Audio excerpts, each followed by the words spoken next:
are back. We are back. You know, Fernando, I was just thinking, what is the website actually looking like? Hi, Fernanda. Hi, Kaya. We are back. We are back. Who are we? We are are Derbados Derbados in. We are so glad to be back. And today we have with us Denise. Denise works at the food bank, one of the food banks in Derby called Hope Centre. And she's a mother, she's a wife, and she separates some time to be able to talk to us today. And, you know, as always, we want to know everything. So we're going to be asking her several questions. Are you ready to be grilled, Denise? I'm absolutely up for that. Absolutely. So tell us a little bit more about yourself then. So you say I'm Denise Hawley, and I run the food bank at the Hope Centre on Curzon Street in town of Derby, which is an amazing city. It really is an amazing city. I've been doing it now for, I'm not quite sure how long. I've worked at the church for 26 years. Wow. But the food bank, I don't know, 3, 4, 5 years, a couple of years before COVID, so yes, about 5 years now. Oh, wow. So the food bank is related to the church, yes. to Derby City Church. So I always sort of say to people, it's our community outreach. Okay. So it's the part that we do in the community. Mm-hmm. So, so the building is on Curzon Street opposite the church, but Right. it is Okay. part of what we do Okay. in the city. And when did the Hope Centre was founded? Started. Wow, that is it might be 13 years ago. I can't actually remember, but it's something like that. So it's been a long time. So we had it for a year before we sort of knew, really, and it took us a year to get it all sorted. So the food bank itself has probably been going about 12 years. Wow. So, yeah, that was one of the first things that we started, actually. So I believe 12 years is a long time. So we believe how things used to look like, not as in building wise, but as in your outreach was transitioning and changing with the time. Absolutely. So what was how can you describe how you guys started and, until where you guys are today? Well, when we first started, it was 2 days a week, which we have been doing for almost 12 years, but we've just changed it recently. Okay. So it always opened on a Tuesday afternoon and a Friday morning. Right. With probably 3 or 4 people just packing bags, and they'd be waiting around for someone to knock at the door to sort of say, I'm here for a food parcel. Mm-hmm. We gave vouchers to agencies, so they got referred. But it was very, very slow to start with, very slow, because people just didn't know us. So we perhaps did 2 or 3 or 4 bags a week. It was that slow to start with, compared to, what we do now. Just on a Friday now we can do 50 or 60 food parcels. So, just in the 5-hour slot, which I sometimes think it doesn't sound a lot in a week, but actually it is just for 5 hours once a week that we do that. So, wow. Yeah. What would be for example, the amount of people that you guys receive on a weekly basis in there? Well, to start with, I say there perhaps was 4 or 5 people a week, but now we see sort of, I don't know. You do the statistics, don't you? So there's about we do we see between 30 and 40 single people, but then the other 20 are families, and it means it could be a couple, but it means a family of 6, a family of 3, a family. So it can get up to 100. We can say that we help at least 100 people a week. Yeah. Wow. And not just with food, because the food bank the Hope Centre just doesn't help with food. And there's another branch. There's another branch at the Hope Centre. That's the Hope Store. What's the Hope Store, Denise? Can you tell us? Yeah, so the Hope Store, so that's not been going as long as the food bank. So that started off in a small way.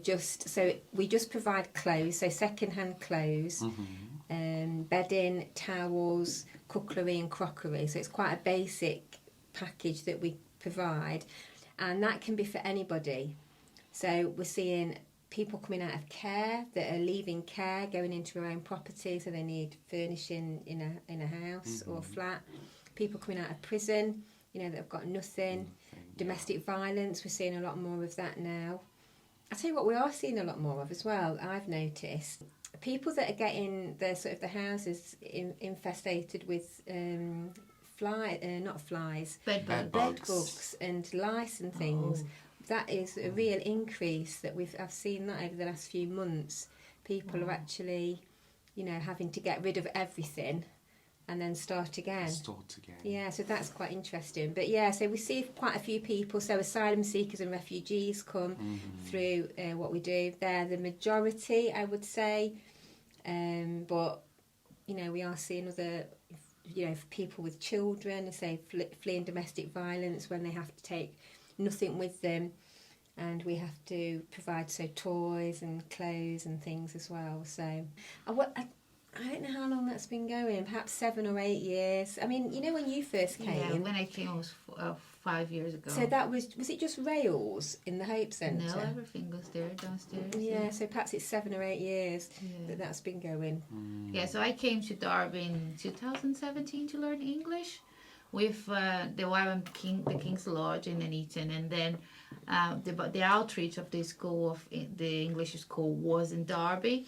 And then one of the things that we did was to serve at the food bank, and I just loved it. I just was like, it blew my mind to see like homeless people and like all the people together being well like received and being served like a drink with a smile, with so much dignity. And I was like, this is amazing. Like they are in a proper cafe, and they are being so well treated for other people, and it just got my heart. I just loved it so much, and I ended up coming back, and today I'm serving at the food bank too. Yeah, that's amazing. It's great to see like how things get tangled up. You know, like for example, you serve one day, and then suddenly like you get involved into it. You know? Yeah, there's lots of actually outreach opportunities here in Derby, and you know, like being able to help with the food bank and know that like it's a need in the city. And for me, I've learned so much from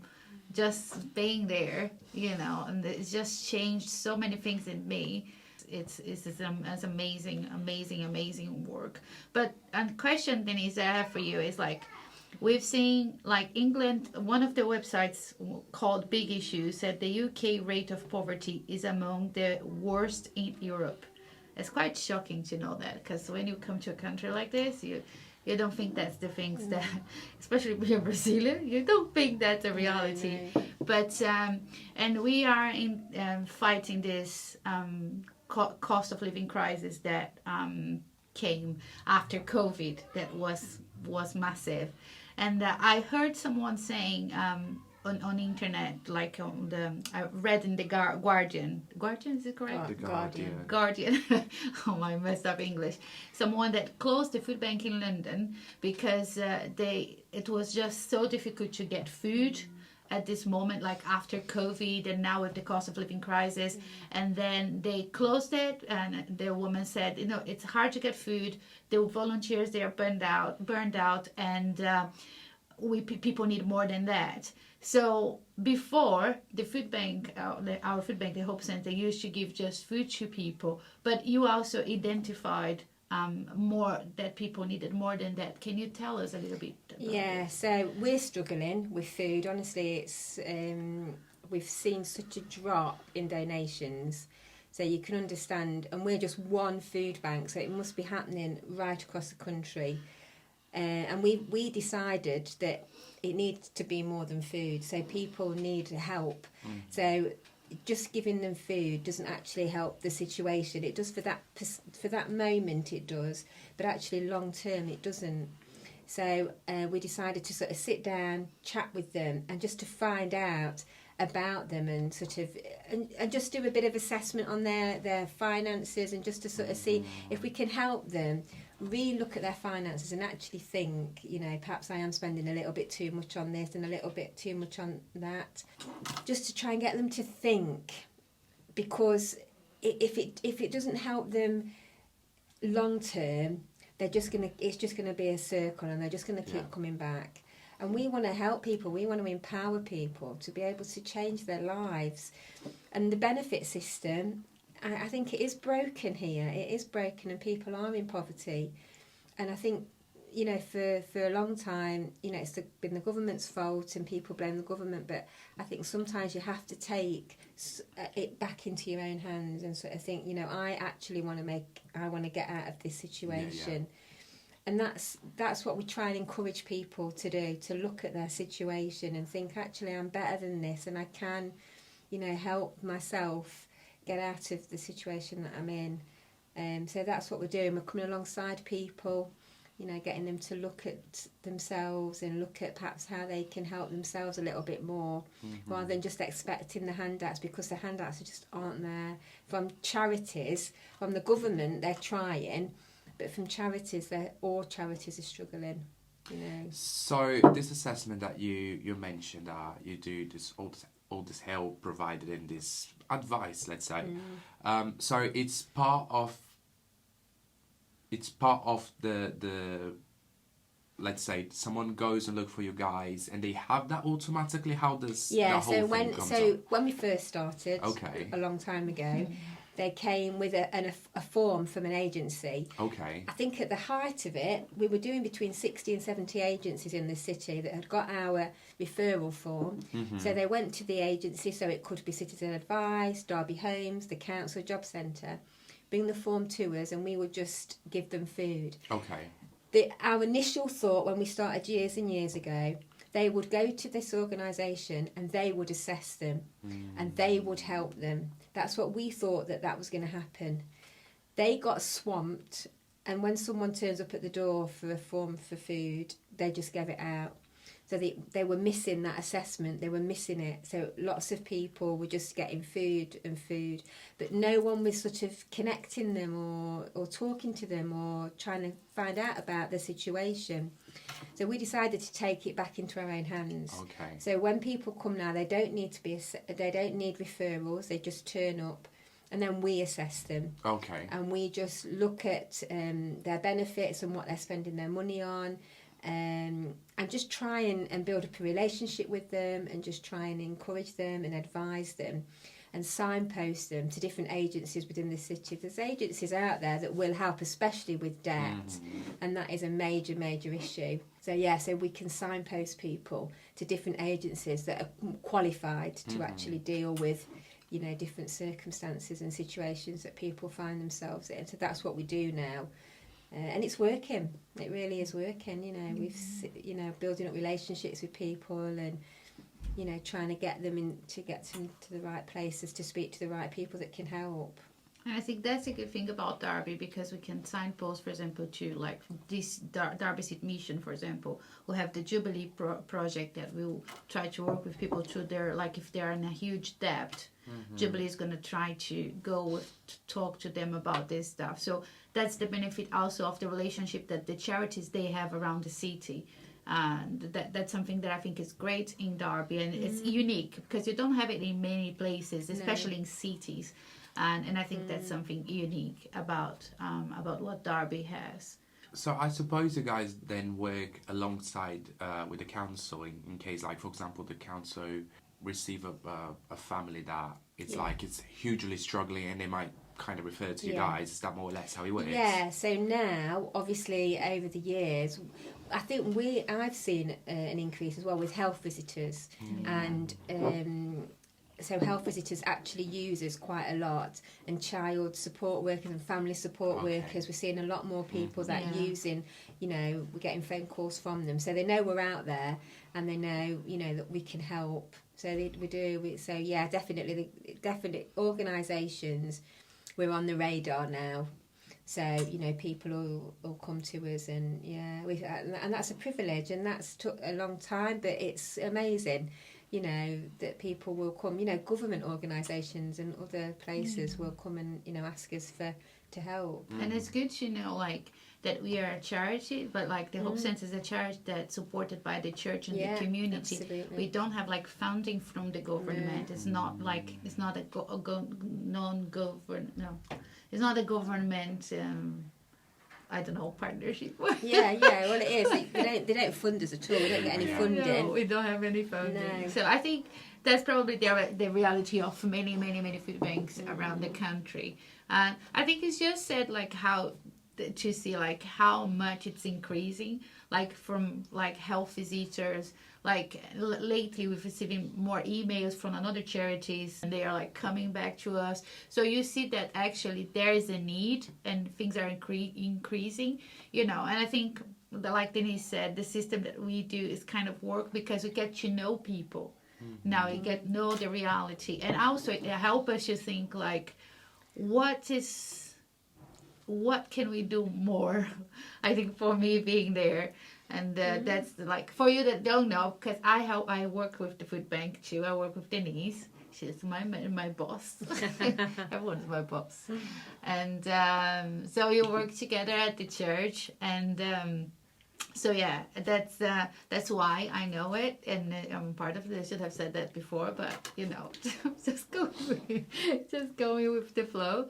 But we always have conversations about it. And one of the conversations like, how can we help better? Like, for example, that this guy, you know who I'm talking about, that came and he lost his wife left with a baby from another person, and he was left with the two children and himself, and he had lots of low moments like bed bugs in his house, and it changed everything, and then he got to a point where now he lost more than he lost his children for foster care. He's in a like homeless kind of situation, and it's just heartbroken. Like my heart breaks. Like when I see him, it's just I think it's just devastates me to see how and I can see he loves his children because, and he's not a bad guy because no he's not, and it is heartbreaking because it's got worse for him. Yeah. You know, and in our mind, we'd hope that we'd make an improve. You know, that we can help people improve their lives. But for this chap, you know, it's sort of gone from bad to worse. But having said that, we are still supporting him, and he still comes to us. You know, and he knows that we're there for him, and it's good really because it must be very, very difficult for people in that situation when they have lost stuff and they have gone, you know, quite a long way from where they were, even a year ago probably, when he got his house and the kids and everything. And, you know, so for him to come, it's a pride thing. But he comes to us and he doesn't feel that. He doesn't feel that we judge him because we don't judge him. No. You know, and we try to help. Yeah, we've been in conversations with him. Like, I remember in COVID, we also we closed because in COVID people could not come in because we have a cafe. People come to the cafe, they have a drink while they wait to be seen by a sign poster or to get the food parcels. Where they also have a people that they can choose the food that they want.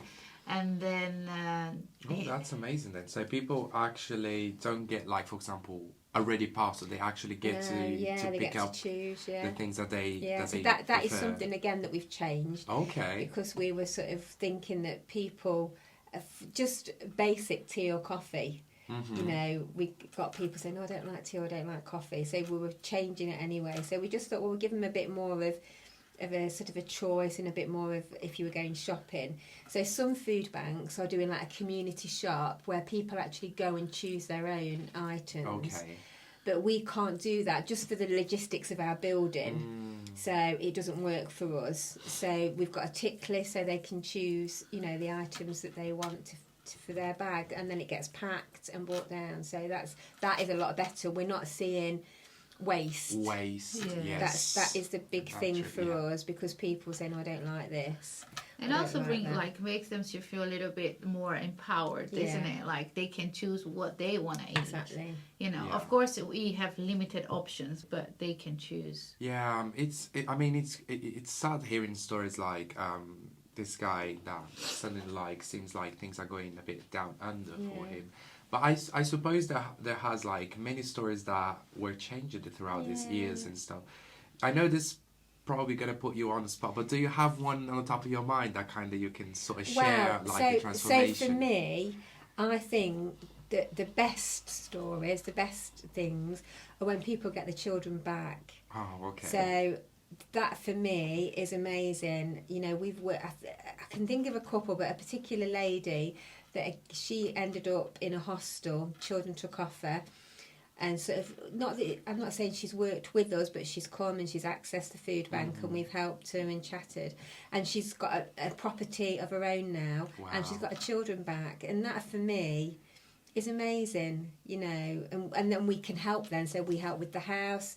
You know, the curtains, you know, cutlery, crockery, you know, bedding and stuff. And to see a mum, I mean, I know it is important for a dad, but for a mum to actually get her children back with support of lots of different agencies, don't get me wrong, it's not just we just do it, but yeah, so things like that are amazing, and I love it. And also, we've got a few... So it's gone a bit through sort of full circle, really. So people don't always want to work, they don't always want a job, but actually we're seeing a few more now, people just trying to get work, trying to get back into the job, you know, the job market, and to, you know, apply for jobs and things and get jobs actually. So that is good from our point of view. It's not always easy when you're on benefit, going from a benefit to a job. And the government don't make that easy. It's quite difficult, I think, because of, you know, you're losing your money. Money stops before you can, and if you've got rent and stuff. But yeah, so that's another thing as well. When people actually get a job, get settled into a job, and you know, and they change when they're earning and they're getting money. You know, they'll say, "Oh, you know, I'm just so grateful that I'm working and I can pay." And you know, for them. You know, it is. It's so it's things like that. It's really nice to see when people are like getting better. Like there's this couple that they used to come for food, and they used to be involved, I think, with drinking and stuff. And then they got together. They started to change a little bit their lives, and I don't see they come for food as often. No, is it the dog? The dog, food? Yeah, so they'll don't come for dog food, don't they? But yeah, they don't come for food for themselves. Yeah, so it's very interesting to see like that the guy started working. The one job didn't work. He went for another one. Like just people starting to get back. Like people sometimes they think, oh, because like we are, of course, the Hope Center is founded by the church, but like.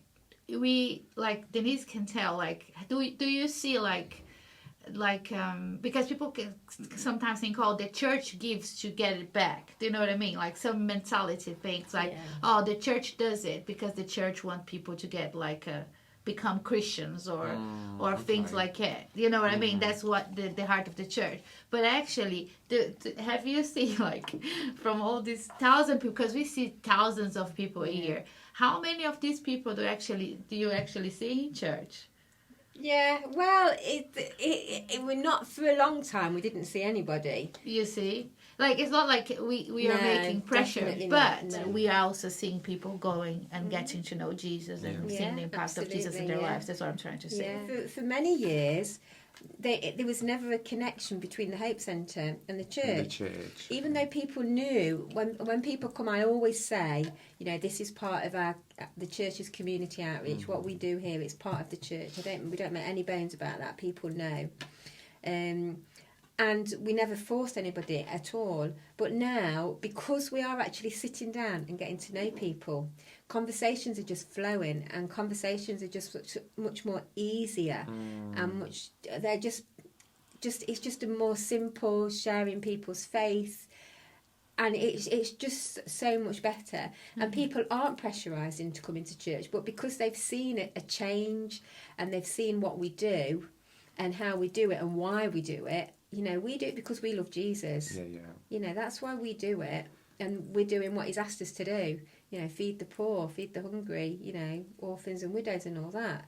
And I think because they see our heart and it's genuine, and we're not doing it to get anything back, then it's changed the mindset. It's just so good to see like people like, because like we know that yes, people need like a proper help, like physical help. They need like the first aid, like you give put the first band-aid on their plaster. That's the word. You put the first plaster on their thing. So we know they need that. We know that they need this part. We also know that they need more help. They need to like push a little bit to get the money, start working and stuff. But we know there's a deeper level that we will never reach, and then this is just Jesus.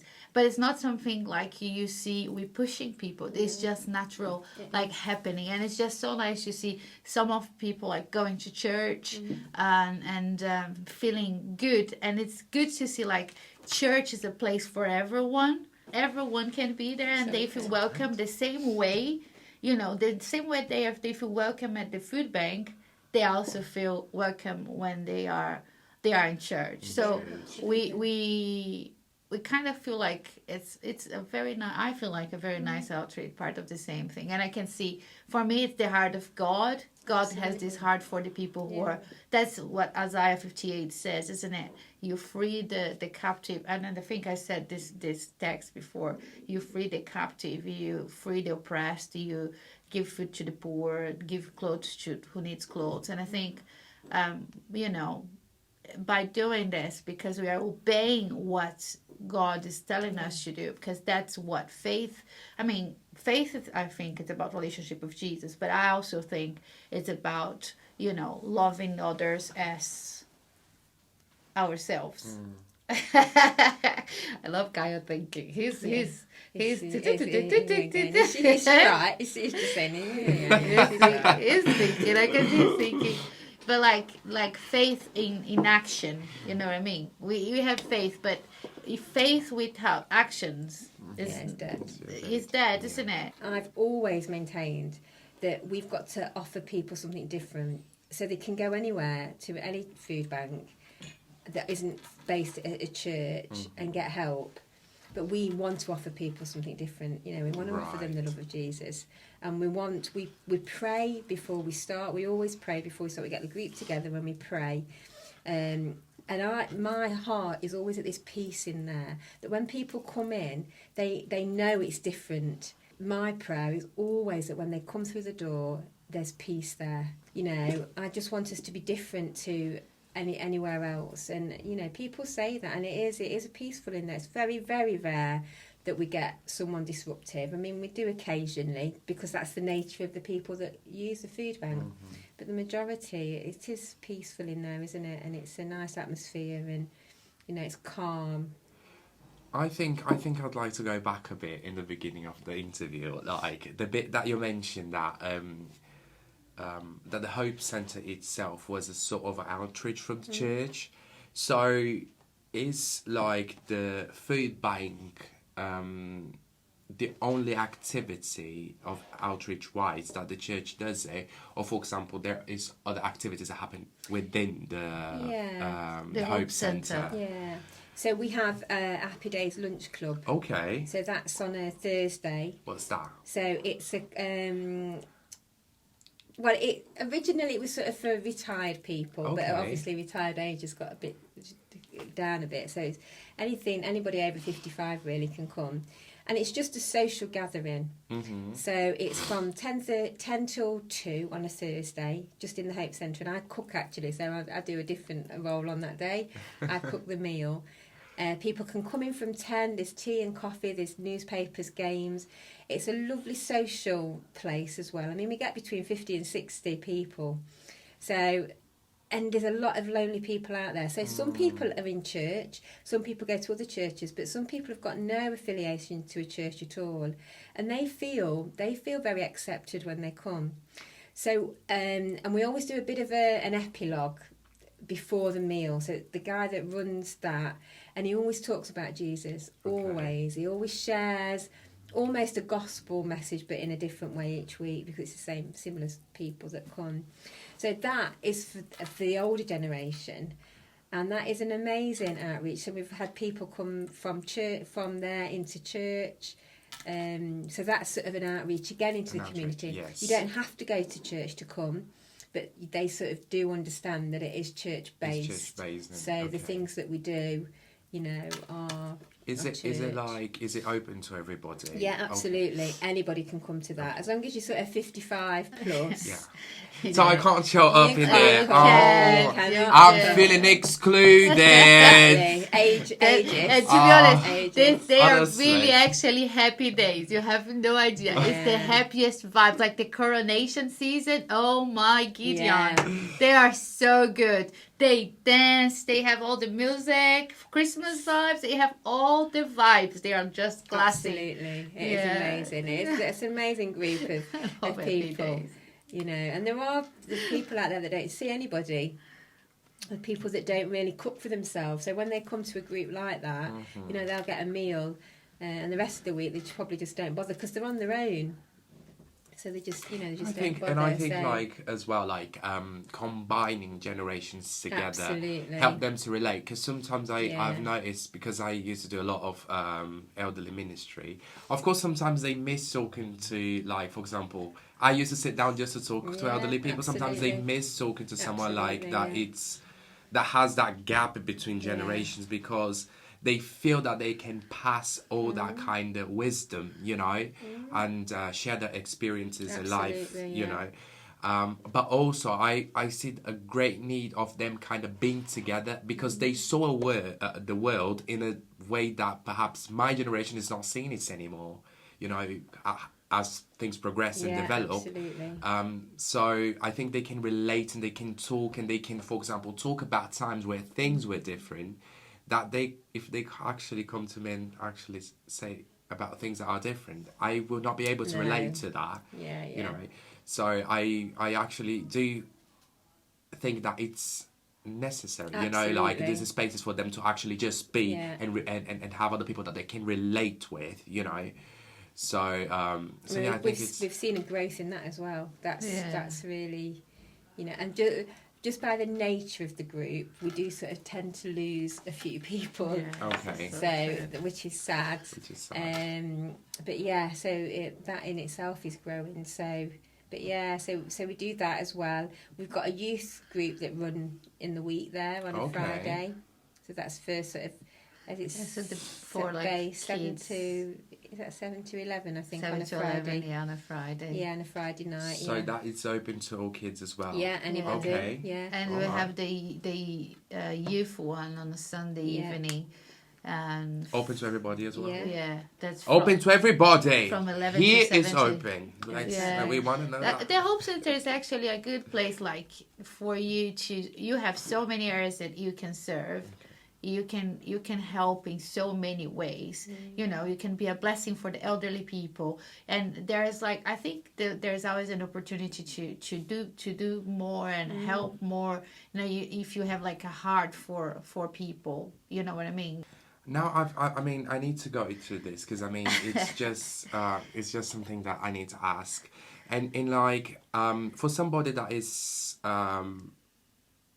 watching us, whether on YouTube or if you are listening to us through Spotify or Apple Podcasts or whatever, however this message gets to you, like, and they listened or watched this, how can, if someone says like, you know what, I listen to these people, I watch these people, and I want to know, how can I help? How can I support the Hope Center and support this mission? So how could someone help you guys right now? Well, the very basic thing that we're so desperate for is food. Okay. And I can't see that changing. So if you're listening to this in a year's time or 6 months' time or whatever, that it's going to be the same. We are so, that's going to get worse, not better. So really, donations of actual physical food, or we're taking, you know, money if people want to give money so we can buy the food. So that's a very basic thing, really. I mean, people donate items for the Hope Store as well, so we have sort of good quality items that, you know, say clothing, cutlery, crockery, bedding, towels, things like that. So people can donate actual physical items again for the Hope Store. I mean, if people, you know, if they sort of got a heart to sort of want to help, You know, there's a range of things from picking up donations to dropping off donations. So there's things like that as well that people can help with in the week. We've got volunteers at the moment. I don't know what that looks like. You know what it's going to look like going forward, but basically, really, at the moment, it is just donations of either food or, as I say, money or just that really at the minute. Yeah, so if you're watching this on YouTube, we're going to also leave the link in the description for the website of the Hope Centre. So if by any chance, like, you need to contact them to see how can you help or support, you can just go to their website and, you know, just find all the contact details, so then you can contact them directly and express your ways to help, whether it's through money or if it's through the items, whether it's food or the items for the Hope store. I'm pretty sure you're going to be well received, and your donation is going to be like well appreciated. I just remembered that I need to update the website. I was just thinking, what is the website actually looking like? So Kaya was like playing it up, and I'm thinking. I was just thinking, I need to update. I was just preparing this for the exhortation. You know what I mean? So I did my list. The list is ready. It's gonna go there. You're gonna be. It's always updated. Just check the website to make sure she's updated it. That's what I'm saying. If not, I'm a good worker, you know. Don't do that to me. If not, I'm not bad. I think there is someone getting fired very soon. I'm very good. No, I'm not very good though, but I try my best. I do. You don't share. You don't share about it. You get easily distracted, Fernanda. Let me just say that. I do get. But I do all my jobs. You do all your jobs, yeah. I do. Yeah. So I have too many jobs though. That's why I get easily distracted. What am I doing today? Where am I today? But hopefully, by when you guys click on the link, everything is going to be on the right place. Yeah. So just take a look on our confidence links. In her. So yes, and also of course, if you are in a position of actually needing help and support through this time, we believe that if you need help and support, please do pay them a visit. I believe all the information is going to be in the website, so you can see the days that you can visit the Hope Centre and actually share your situation with the signposters and get some help. I myself, I volunteered there for quite a while, so I know how they operate, and I know that you're going to be well received and well welcomed and well loved in there. So if you're going through difficulties right now, please do take a look on their website and see the days that they are available to actually see you and provide us with some help. When is the food bank opening times if people need help? Yeah, so people can just turn up, and it's between 10:30 and sort of 2 really on a Friday. We're there till 2:30, but we need a bit of that extra half an hour just to sort of chat with people and chat through. So we're sort of saying 10:30 till 2 on a Friday. But now, out of the blue, we talked about the church, Hope Centre, Hope Store, Happy Days, the youth club. But now I'm going to bring something absolutely different.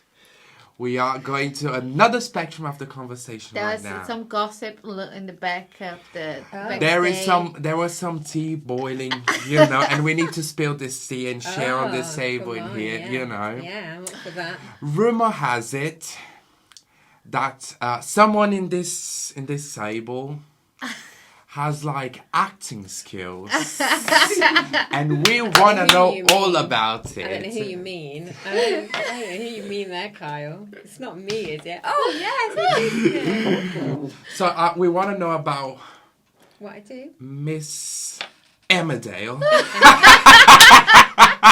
She is. Oh my god! So we want to know all about it. So how did you end up like being part of the... No, honestly, it is amazing and I love it. It's just so different to what I do. Right, yeah. It's just such a different world apart from the food bank and from the church and everything that I do. So, yeah, I've been doing it for, I don't know, 4 or 5 years now. So where's it based, though? So, well, Kyle, I have got an agent. I've got an agent. It's not just anything. She's a proper actress. I am. Well, yeah. Background artist. Okay.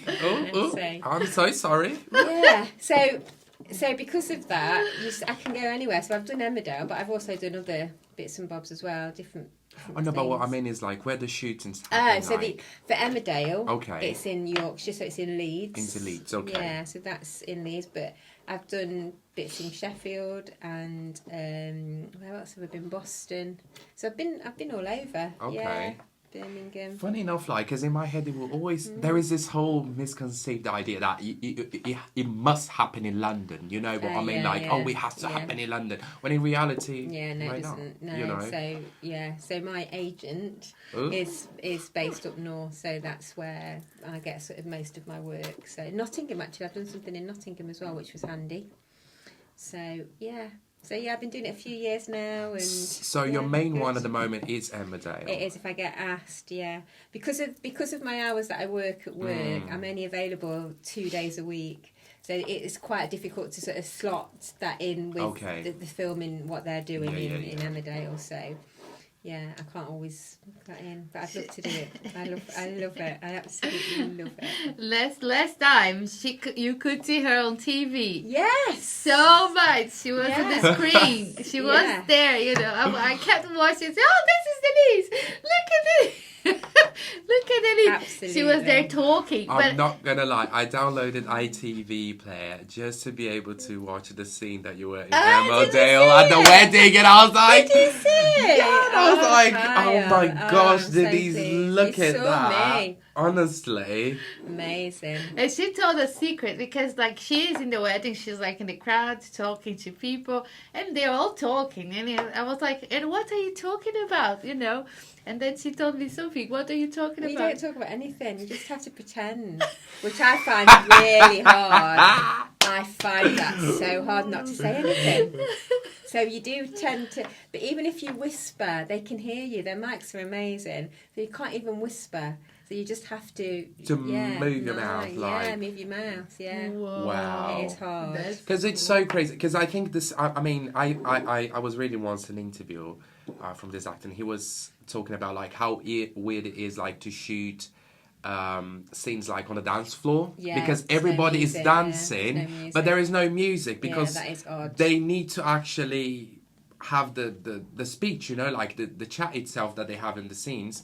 And I was like, I never imagined that because we see them dancing and sometimes it's funny because the moves actually match the rhythm of the music. So you might actually have the idea, they're actually dancing to the music, but no, it's actually in silence.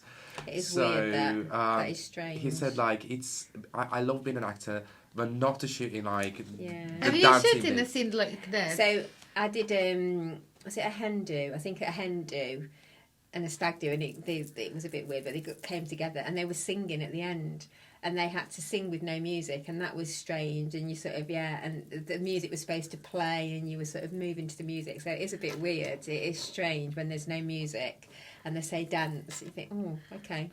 What kind of music of dancing? I can imagine Joey from Friends making all difficult. You know, what kind of music is it? That dance music? Exactly, was it a romantic music? Yeah.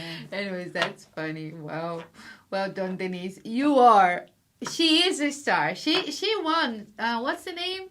Beacon of Hope. We joke and say that she's the bacon of hope. I know, the bacon of hope. Wow. She won during COVID. Denise won the Beacon of Hope. What's the Beacon of Hope? It's just a recognition of what we do in the community. So even though I won it, I feel it was part of, you know, the whole Hope Centre and what we do. So I know it's got my name on it. Nice, but so you see, she's a proper star. She is the Food Bank and Hope store manager. She cooks very good food for all of us and the happy days, and she's all there making everyone happy. You know, she's an actress, you know. You might end up in Emmerdale if you become friends with her, and might get also an agent. Exactly. You know. You need an agent. You can't do And anything without she's an also the beacon of hope. For us, our beacon of hope. We love Denise. I thought you were vegetarian. agent. Absolutely not. No way. If I did this joke, he would be mad Yes, at me. he Just pointing out there. If I did this joke about vegetarian, he would be looking at me like grumpy person. I just want to point it out there. Just saying. You know. If you were a comedian, you would starve, babes. I'm so sorry, but I need to say that because I mean, like in the first episode, if you're following this, and you know what I might be on about in here, she laughed by herself like for a long time, and all I could do was like just feel sorry for myself for being here and actually like having to experience all of that because I don't think I'm paid enough to do all of this. So he can make the jokes and I can laugh, and when I make the jokes he doesn't laugh. No. This is no fun. I want to talk with the director, producer, whatever he's doing this whatever thing that we are doing. Yeah. Anyways, Denise, thank you so much Absolute for coming. pleasure. We love you. I love Denise, guys. We I do do love love her. Denise. She's Yeah. amazing. I love you too. Yeah, she loves me, but she We just love you. put me down there. I was like, not gonna work. Yeah, you work well. Anyways, I do love you.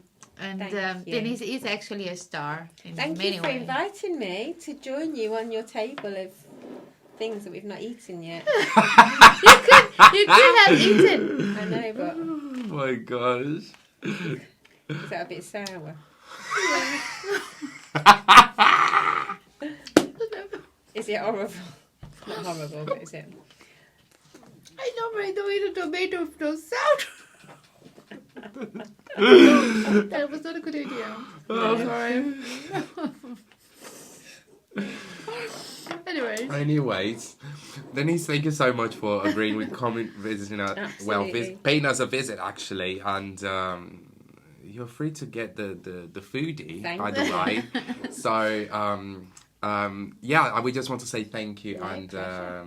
we are very glad to actually see what's been happening inside the food bank and the Hope Centre, and seeing how many people's lives have been touched and transformed. Yeah, it is amazing. So we absolutely wanted to be able to have a time with you here, hear what you've got to say, you know, just listen, you know. That's why we were so curious, and we were like, oh, we need to have Denise. So thank you so much for Pleasure. Absolute pleasure. sparing some time to come and talk to us. And yeah, and if you're watching us constantly, we would like to kind of give you guys a bit of a glimpse of what's happening on the next episode. Next episode, we're gonna have Paul Brookhouse talking to us a little bit more about food for thought. Good poverty, yeah. And sharing a little bit more about his work and what he's doing in the city as well. And we are very looking forward to hear what he's got to say, and to also grill him a little bit. So keep tuned and keep being our guest at Derbados Derbados Inn. We shall see you next week. Bye.